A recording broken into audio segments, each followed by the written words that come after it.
had just inherited a luxury house, but when I arrived I found my sister-in-law, a pizza delivery girl, and her kids already inside. I asked, "What are you doing here?" She said, "This is my house now. Get out." When I called my husband, he said I'd need to pay $6,000 in rent if I wanted to stay. I couldn't help but laugh because this house was. My name is Mary, and I'm in my early 51s. I've been married to James for 21 years, and our life is mostly peaceful and happy.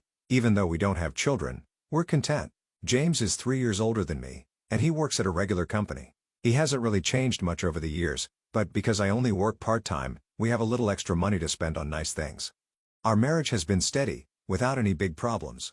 But then, something small happened that shook up our calm life. It all started when I learned that my father had passed away, and I inherited his apartment. After James and I got married, my father moved into a new, modern 3-bedroom apartment. Meanwhile, James and I lived in my childhood home, a 5-bedroom house full of memories. My father had given it to us as a wedding gift, and he was happy for us to start our life there. I was so touched by his gesture. When my father passed away, I inherited his apartment. I loved that place, so I decided to rent it out right away. But one day, during conversation with James's family, an unexpected suggestion came up. Someone said, "Rachel and her kids are living in a small place. How about they move into Mary's 5-bedroom house?" Rachel is James' younger sister. She's divorced and raising 2 kids in a 3-bedroom apartment, which is probably a bit cramped for them. To be honest, my relationship with Rachel hasn't been great. Every time we meet, she makes little sarcastic comments about the fact that James and I don't have kids yet. James and I got married just before we turned 32, and ever since then, Rachel has been making these remarks. As I got older, her comments became even more cutting, like, "You're over 32 and still no kids?"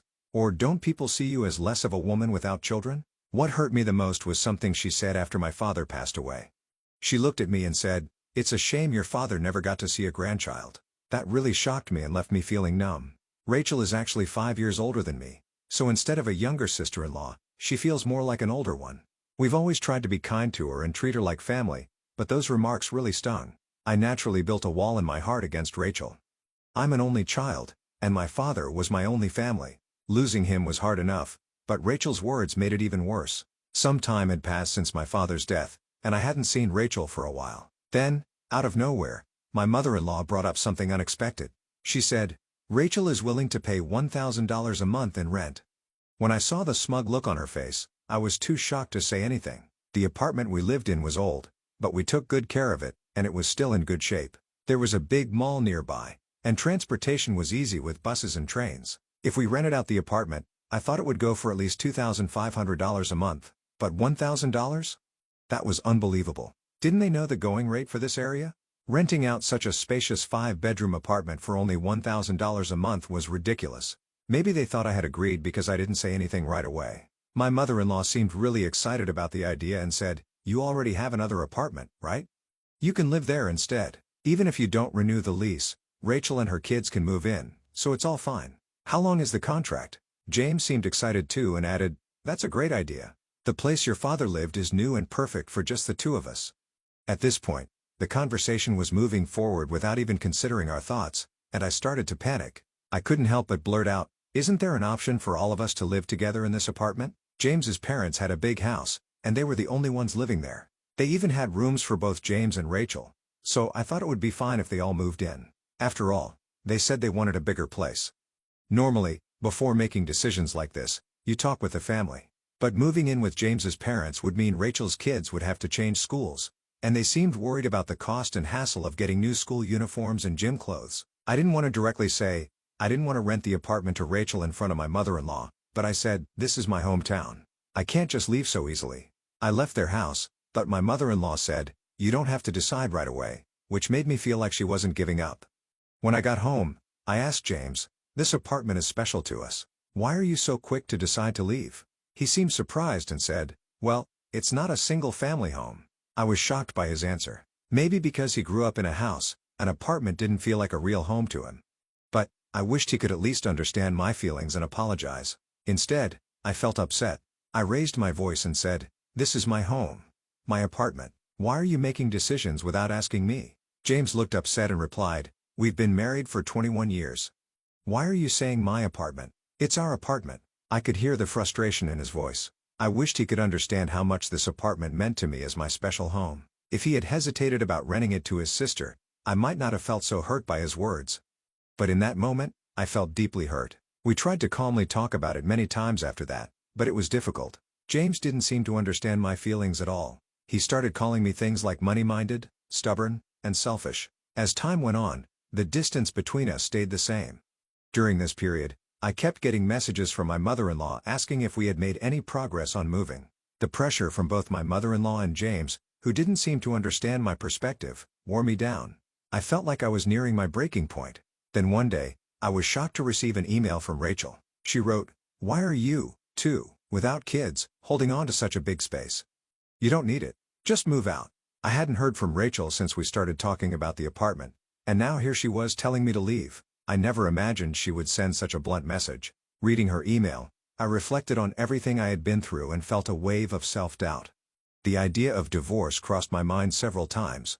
Each time, I tried to calm myself, but I was reaching my limit. I decided to visit the local government office to start the process for a divorce. I also reached out to a specific place to understand the next steps. A few days later, with a clearer mindset, I went to the court. After checking, I found out that both the apartment we lived in and the one I was renting out were in my name. It was legally mine. Confirming this gave me the strength to confront my situation with James. I thought about what I needed to do next and decided we needed to talk seriously. I told James, "I've said this many times, this is my house. I can't stand the idea of renting it to Rachel. I don't want to give my home to someone who treats me poorly. Please talk to your mother and Rachel about this." James' face darkened like he was tired of the conversation. I had already told him about all the hurtful things Rachel had said to me and how much I disliked her behavior. I wanted him to understand my feelings, but instead, he sided with Rachel, saying, "Rachel is right." It was then that I realized how things had truly changed. I could have gone through with a divorce at that moment, ending the pain I was feeling, but I couldn't bring myself to end a 21-year relationship so quickly. Deep down, I was ready for divorce if James rejected what I had to say. Still, I thought to myself, maybe I'm being too sensitive about Rachel. Maybe she isn't being as condescending as I think, and I'm just exaggerating things. James didn't get it though. He said, "I really don't understand why you feel this way." His words hurt. Was I the only one feeling like this? I asked him, "If that's how you feel, will you sign this?" And I handed him the divorce papers. James looked shocked but quickly replied, "Do you really want to end our relationship over something so small?" He didn't understand that it wasn't a small issue to me. "I'm serious," I said, looking him in the eyes. "I care about Rachel too, but lately, things between us have changed. I don't feel the same love anymore, so I'm leaving." My heart ached when I saw how casual James was about it, smiling like it wasn't a big deal. It made me feel like he didn't understand how deeply this was affecting me, and I felt tears start to well up.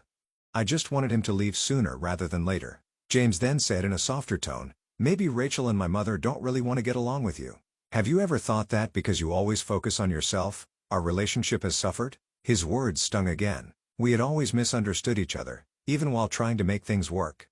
"I think it's impossible to fix our relationship now, no matter how much we talk. I can't imagine a future with you anymore," I said calmly. "If you can't understand my feelings, then we'll have to go through with the divorce." James looked both surprised and sad as he asked, "Do you really feel that way?" Then he left the house without saying anything else. He didn't sign the divorce papers, and he left all his belongings behind. A few days later, James came back. He looked sad and unsure. "What should we do from here?" he asked quietly. I could tell he thought I might forgive him if he acted humble, but my mind was already made up. There was nothing left to discuss. "If you agree to the divorce, sign the papers," I said. "If not, we'll have to take legal action. And by the way, I've decided to let go of this house." I had been thinking about selling it for a while. The day I went to get the divorce papers, I talked to Mr. Eric, an old friend of my father's. I'd known him for years. When I was a child, Mr. Eric was always by my father's side until the very end. He even attended my father's funeral and gave me his business card, telling me to reach out if I ever needed help. The card had the details of his law firm. Thanks to Mr. Eric, I was able to get help from a legal advisor to deal with my father's inheritance. When I told Mr. Eric about my situation, he gave me honest and helpful advice. He explained the importance of checking property ownership, dealing with divorce complications, and other tips that help protect me. After James left the house for a while, I decided to sell the apartment. I quickly contacted real estate agents to start the process. I also informed Mr. Eric about my rocky relationship with James and how he refused to sign the divorce papers, asked for his help in handling the divorce. When James found out I was selling the apartment, he was shocked and angry. "You always said this was our family home. Are you really going to sell such an important place?" After all the concern you had about Rachel, you're being selfish, he said. But his words didn't affect me anymore. I looked him straight in the eyes and asked, "Do you have anything else to say?" James seemed surprised but quickly began arguing. "Why would you make such a big decision on your own? The apartment may be in your name, but after a divorce, there should be a division of property. This place belongs to both of us, right?" James was clearly emotional and desperate, but I calmly smiled and responded, "Actually, this apartment has been in my name since before we got married. I checked with my lawyer, and anything owned before marriage isn't part of the property division." Selling the apartment was difficult, but I didn't want to hold on to painful memories in this home. With the advice from Mr. Eric about property laws, I decided selling was the best choice. When James realized the truth, his attitude changed quickly. "I'm sorry," he said. "This place means a lot to you, but it hasn't been sold yet, right? Please reconsider. Let's give it another try. I'll talk to Rachel and Mom. Just stop the divorce and the sale of the apartment." As I listened to him plead, I found myself wondering why I had stayed with him for 21 long years. I was shocked that I had chosen someone like him. "Don't try to act nice now. When we were together, you never stood by my side. The idea of starting over with you is impossible, so please leave. We both need to move on." He wasn't easily convinced, and this created a big gap between us, but after going through all the necessary steps, I was finally able to end our relationship. It felt like the start of a new chapter in my life. At first, being alone seemed scary, but I realized it wasn't as bad as I thought. Now, I live in a new 3-bedroom apartment, living life the way I want. My mother is with me, and even though he's gone, I'm fine. Everything is okay. My husband once coldly said, "You're not needed here." That shocked me. I had been sending $3,100 every month to his parents, but it didn't matter to him.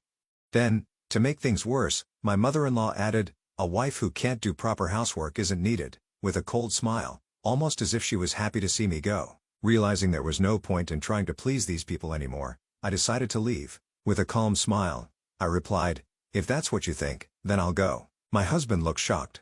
"My name is Lauren, and I'm a 35-year-old office worker."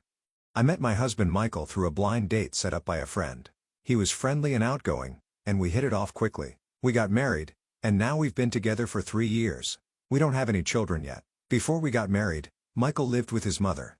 When we got married, he suggested building a new house on his family's property. He said, "I'm worried about my mom living alone.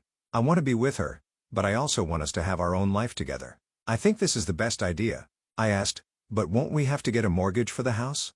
Michael reassured me. "The house will be paid for with the inheritance my father left me. We won't need a mortgage, and the land is free. The house will be in my name, and we can just support my mom with monthly payments. What do you think? Does that sound okay?" I wondered, "Aren't you worried about your mom's finances?" Michael replied, "We'll be helping her, and she has income from her part-time job and her pension, so everything will be fine." It seemed like a good plan, and Michael even said, "When you work late, my mom can help with the housework. It will make things easier for you." We would live in separate houses, but on the same property. I was excited about starting our new life together and building our dream home. Having help with housework during busy times seemed perfect, but later, I realized how naive I had been. In the beginning, our marriage was wonderful. We were both busy with work, but the house was easy to maintain, and everything seemed fine. My mother-in-law had her part-time job and didn't visit us too often. We shared the living expenses, and things felt balanced. One day, though, Michael brought up a new idea. He said, "I'll take care of all the household expenses, so can you transfer the regular payment to Mom every month? I want you to handle that." I was surprised and asked, "How much will it be?" He said, "Maybe about $2,200 a month." But, when I did the math, I realized $2,200 was less than what we had been sending. So, without telling Michael, I decided to continue sending $2,800 a month to his mom. That amount took a big chunk out of my paycheck, but with other expenses like utilities, groceries, and medical bills, Michael was still covering most of the costs. His salary went into our joint account, and from there, I made the payments and added the rest to our savings. This arrangement worked for about a year. However, when my mother-in-law quit her part-time job and started visiting more often, things began to change. One day, she said, "I'm getting older, so I decided to quit my job and take it easy." Michael responded, "That's okay, Mom. You don't need to worry anymore. We're here for you." "Thank you, Michael. You've always been so kind," she said. At first, it was nice to see them getting along, but then, she started to criticize the way I kept the house. "It looks like you haven't been cleaning properly. There's dust everywhere. This is unacceptable." I apologized. "I'm really sorry. I've been busy with work and haven't been able to keep up with everything." That's just an excuse, she said. You're living in Michael's house, so the least you can do is take care of the basic chores. And I've heard you take shortcuts with cooking, too. Is that true? I sometimes make simple meals when I come home late from work, but I still do my best, I explained. Then she said something that really hurt. Maybe it was a mistake choosing you as Michael's wife. After all these years, the fact that you still don't have children is also a problem. Her words stung, and I realized that things had taken a serious turn for the worse. I felt like not having children wasn't entirely my fault, but arguing about it would only cause more problems. Originally, my mother-in-law had promised to help with household chores when things got tough, especially since we were living on the same property. However, it seemed both Michael and my mother-in-law had forgotten that promise. Now, whenever she was around, she constantly criticized me, so I decided to just ignore her comments. Amid all this, a bigger issue arose. Our joint account balance was getting low because Michael's salary hadn't been deposited for 5 months. I confronted him, asking, "Why hasn't your salary been deposited?" What he said next shocked me. He had quit his job and was looking for a new one. I thought he had been going to work every day, but he had actually been job hunting. "Why did you quit without telling me? This is serious," I said. "I'm sorry. I feel bad about it," Michael replied. My boss was always on my case, nagging me for every little mistake. Everyone makes mistakes, right? But he acted like I was the only one. Michael explained that a mistake he made caused the company a big loss, and while most bosses would give a warning, his didn't. I understood that his work environment was tough, but since he had already quit, we needed to figure out what to do next. "Have you found any new job prospects?" I asked. "The problem is, I can't find a job that matches my skills," he said. "At this point, shouldn't you just take a job, even if it's not ideal?" "We can't afford to be too picky right now," I suggested. But Michael insisted, "No. I want to choose carefully for my next job where I plan to stay until retirement." "What about our finances?" I asked. "Well, you're working too, so you can help support us for a while, right?" He replied, as if it were no big deal. I realized he wasn't going to change his mind, so I decided to endure until he found another job. But with our income so low, after sending money to my in-laws, there was barely anything left. We had to dip into our savings, which were almost gone. To make up for this, I decided to work more hours to increase my income. Luckily, my workplace valued me, and they agreed to let me work overtime. However, when I returned home late, my mother-in-law would often be waiting for me, ready to criticize. I couldn't help but wonder, how did it come to this? "I can't believe a daughter-in-law doesn't do any housework," my mother-in-law said angrily. "I'm sorry. It's because of work," I tried to explain, making excuses, going out to play, and then asking Michael for more money. "I need money for living expenses and the remittances. My salary alone isn't enough," I said. Hearing this, my mother-in-law got even angrier, complaining about just $2,800? "You live in Michael's house for free and don't even do any chores. Unbelievable." It was shocking to me that she thought $2,800 was nothing. I worked hard to earn that money. It seemed like she took the monthly payments for granted and didn't appreciate their value. She added, "Because you don't do the housework, I have to, or Michael suffers." It's hard dealing with such an incompetent daughter-in-law. Even though she acted like she did all the work, my mother-in-law often bought ready-made meals from the store and only did laundry for herself and Michael. The kitchen was always left messy, with dirty dishes everywhere. Michael and my mother-in-law always had their meals prepared, but not for me. I was usually told to eat whatever was left over. Michael would just relax in front of the TV while I dealt with my mother-in-law's harsh words. Over time, my feelings for my husband started to fade. His job search wasn't going well, and he was too proud to apply to anything less than top companies. A year had passed, and he still hadn't found a job. He just spent his days doing nothing. "Hey, if this keeps up, we're going to run out of savings. Can't you get a part-time job to help with the bills?" I asked him. Michael glared at me and said sharply, "Why should I get a part-time job? This house isn't even in your name. It's mine. You're just living here and can't even take care of me properly. So, of course, you have to pay the bills." I felt the future was looking bleak. I was paying for everything, our living expenses and the remittances to his mother, but there was a limit to how much I could earn. "Remittances? It's just $2,800. Stop nagging me. If you don't like it, leave my house," he said angrily, hitting the table before walking out of the room. Michael dismissed the amount I worked hard to earn, calling it just $2,800. Our relationship had never been more strained. Then unexpectedly, some good news came. Michael had a chance to get a job at a company run by his mother's friend. While the salary wasn't as high as his old job, I was just thankful he would be working again. The trial period was set for 5 months. Michael grumbled, "I don't think this company is the right fit for my skills, but it's hard to say no since my mom introduced me." As long as you're willing to work, that's what matters. Do your best and aim for full employment, I replied. I never imagined that Michael's new job would cause more problems. At first, he left for work every morning with energy. But after a month, things changed. He started coming home late, and sometimes he didn't come home at all. His jacket smelled like a woman's perfume that I didn't recognize. On top of that, he stopped contributing his salary to our household and even started withdrawing money from our joint account without asking me while still sending the monthly remittance to his mother. I decided to stop putting my salary into the joint account, which made Michael furious. He confronted me, asking, "Why aren't you putting money in the account? The balance is almost zero. Where's your salary going? You're not paying for the living expenses. Tell me how you're using the money." I told him, "That's not fair. Am I the only one earning and managing our household? If you contribute, I will too." Michael shot back, "This house is mine. It's only natural for you to contribute." I was shocked by how he expected me to use my earnings for his spending, pay the remittances to his mother, and cover all the household costs. I also started to suspect he was having an affair, though I didn't have proof yet. I decided to investigate. Since I couldn't afford to hire a private investigator, I had to do it myself. One night,